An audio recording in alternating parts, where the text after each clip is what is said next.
दशकं 37 श्रीकृष्णावतार प्रस्तावः सान्द्रारागम् सान्द्रानन्दतनोहरे ननुपुरा दैवासुरे संगरे सान्द्रानन्दतनोहरे ननुपुरा दैवासुरे संगरे त्वत्कृतापि कर्मशेषवसतो ये तेन याता गतिं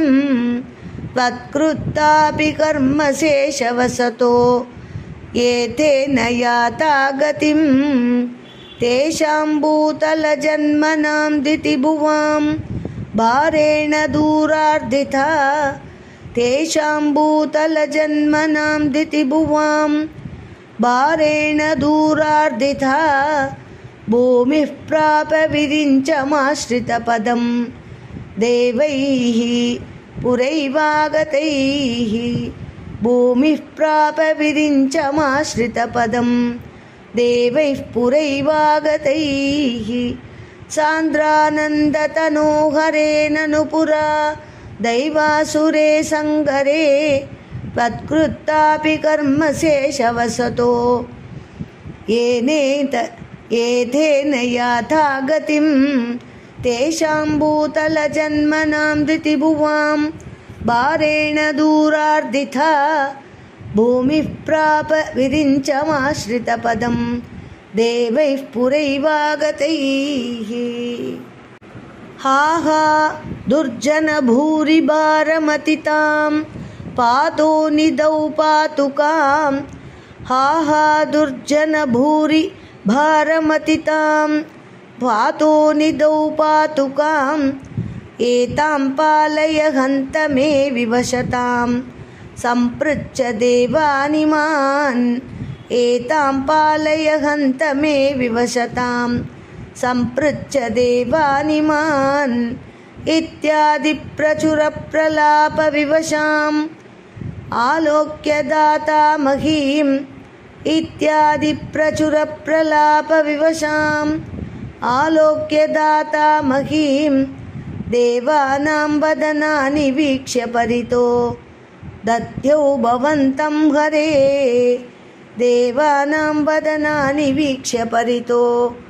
दध्यौ भवन्तं हरे हा हा दुर्जनभूरिभारमतितां पातो निदौ पातुकां एतां पालय हन्त मे विवशतां सम्पृच्छ देवानिमान् इत्यादि प्रचुरप्रलापविवशाम् आलोक्य दाता महीम् देवानां वदनानि वीक्ष्य परितो दत्यौ भवन्तं हरे ऊचे चाम्बुजभूरमूनैसुराः सत्यं दरिद्र्यावचो ऊचे चाम्बुजभूरमूनैसुराः सत्यं दरिद्र्यावचो नन्वश्या भवतां च रक्षणविदौ दक्षो हि लक्ष्मीपतिः नन्वश्या भवतां च रक्षणविदौ दक्षो हि लक्ष्मीपतिः सर्वे सर्वपुरःसरा वयमितो गत्वा पयोवारिधिं सर्वे सर्वपुरःसरा वयमितो गत्वा पयोवारिधिं नत्वा तं स्तुमहे जवादिति ययुः साकं तवाकेतनं नत्वा तं स्तुमहे जवादिति वै ययुः साकं तवाकेतनम्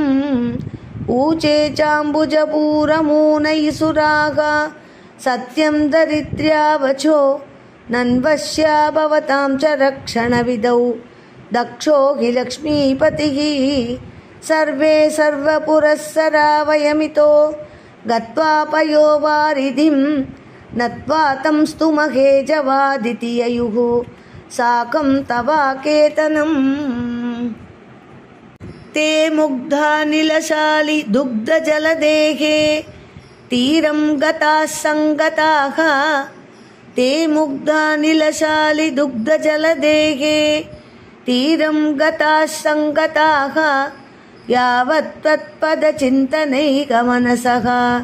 तावत् सपातो जबूः यावत् तत्पदचिन्तनैकमनसः तावत् स पातो जभूः त्वद्वाचं हृदये निशम्य सकलान् आनन्दयन्नूचिवान् त्वद्वाचं हृदये निशम्य सकलान् आनन्दयन्नूचिवान् आख्यातः परमात्मना स्वयमहं वाक्यं तदा कर्ण्यताम् आख्यातः परमात्मना स्वयमहं वाक्यं तदा कर्ण्यताम् ते मुग्धा निलशालिदुग्धजलदेहे तीरं गताः सङ्गताः यावत् तत्पदचिन्तनैकमनसः तावत् स पादो जभूः तद्वाचं हृदये निशम्य सकलान् आनन्दयन्नूचिवान् आख्यातः परमात्मना स्वयमहं वाक्यं तदा कर्ण्यताम् जाने दीनदशामहं दिविशदां भूमेश्च भीमैर्नृपैः जाने दीनदशामहं दिविशदां भूमेश्च भीमैर्नृपैः तच्छेपाय भवामि यादवकुले सोऽहं समग्रात्मना तच्छेपाय भवामि यादवकुले सोऽहं समग्रात्मना देवावृष्णिकुले भवन्तु कलया देवाङ्गनाश्चावनौ देवावृष्णिकुले भवन्तु कलया देवाङ्गनाश्चावनौ मत्सेवार्थमिति त्वदीयवचनं पाथो जभूरुचिवान् मत्सेवार्थमिति त्वदीयवचनं पाथो जभूरुचिवान् जाने दीनदशामहं दिविशदां भूमेश्च भीमैर्नृपैः तच्छेपाय भवामि यादवकुले सोऽहं समग्रात्मना देवावृष्णिकुले भवन्तु कलया देवाङ्गनाश्चावनौ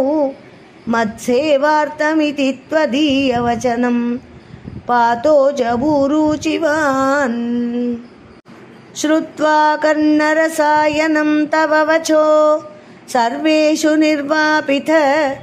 श्रुत्वा कर्णरसायनं तव वचो सर्वेषु निर्वापित स्वान्तेष्वीश गतेषु तावक कृपा पीयूष तृप्तात्मसु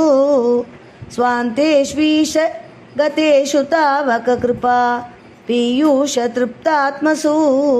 विख्याते मथुरापुरे किल भवत् सान्निध्य पुण्योत्तरे विख्याते मथुरापुरे किल भवत् सान्निध्य पुण्योत्तरे धन्यां देवकनन्दनामुदवहत् राजा स शूरात्मजः धन्यां देवकनन्दनामुदवहत् राजा स शूरात्मजः श्रुत्वा कर्णरसायनं तव वचो सर्वेषु निर्वापित स्वान्तेष्वीसकतेषु तावक कृपा पीयूष तृप्तात्मसु विख्याते मथुरापुरे किल भवत् सान्निध्य पुण्योत्तरे धन्यां देवकनन्दनात्मुदवहत् राजा स शूरात्मजः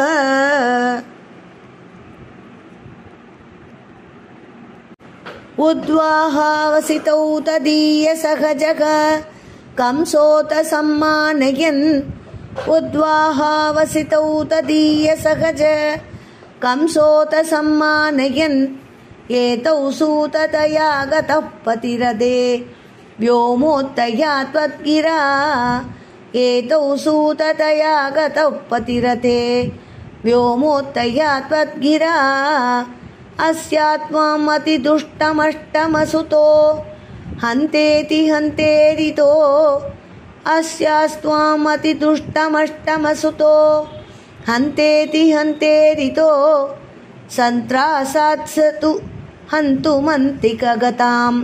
तन्वीं कृपाणीमदात् सन्त्रासात्सतु हन्तुमन्तिकगतां तन्वीं कृपाणीमतात् उद्वाहावसितौ तदीय सहजः कंसोत सम्मानयन् एतौ सूततया गतः पतिरते व्योमोत्तयात्वद्गिरा अस्यास्त्वामतिदुष्टम् अष्टमसुतो हन्तेति हन्तेरितो सन्त्रासात् स तु हन्तुमन्तिकगतां तन्वीं कृपाणीमदात् गृह्णानश्चिकुरेषु तां कलमतिः शौरेश्चिरं सान्त्वनैः गृह्णानश्चिकुरेषु तां कलमतिः शौरेश्चिरं सान्त्वनैः नो मुञ्चन् पुनरात्मजार्पणगिरा प्रीतोतयातो गृहान् नो मुञ्चन् पुनरात्मजार्पणगिरा प्रीतोतयातो गृहान् आद्यं त्वत्सहजं ततार्पितमपि स्नेहेन नाहन्नसौ आद्यं त्वत्सहजं ततार्पितमपि स्नेहेन नाहन्नसौ दुष्टानामपि देवपुष्टकरुणा दृष्टा हि धीरे गता दुष्टानामपि देवपुष्टकरुणा दृष्टा हि धीरे कदा गृह्णानश्चिकुरेषु तां कलमतिः शौरेश्चिरं सान्त्वनैः नो मुञ्चन् पुनरात्मजार्पणगिरा प्रीतोतयातो गृहान् आद्यं त्वत्सहजं ततार्पितमपि स्नेहेन नाहन्नसौ दुष्टानामपि देवपुष्टकरुणा दृष्टा हि धीरे कदा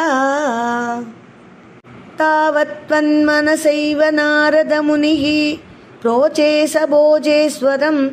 तावत्त्वन्मनसैव नारदमुनिः प्रोचे स भोजेश्वरं यूयं नन्वसुरासुराश्च यदवो जानासि किं न प्रभो यूयं नन्वसुरासुराश्च यदवो जानासि किं न प्रभो मायावी स हरिर्भवत्पदकृते भावीसुरप्रार्थनात् मायावी स हरिर्भवत्पदकृते भावीसुरप्रार्थनात् इत्याकन्ययदूनदूदुनदसौ शौरेश्च सूनूनहन् इत्याकन्ययदूनदूदुनदसौ शौरेश्च सूनूनहन् तावत्त्वन्मनसैव नारदमुनिः प्रोचे स भोजेश्वरं यूयं नन्वसुराश्चुराश्च यदवो जानासि किं न प्रभो मायावी स हरिर्भवत्पदकृते भावीसुरप्रार्थनात् इत्याकन्ययदूनदूदुनदसौ शौरेश्च सूनूनहन्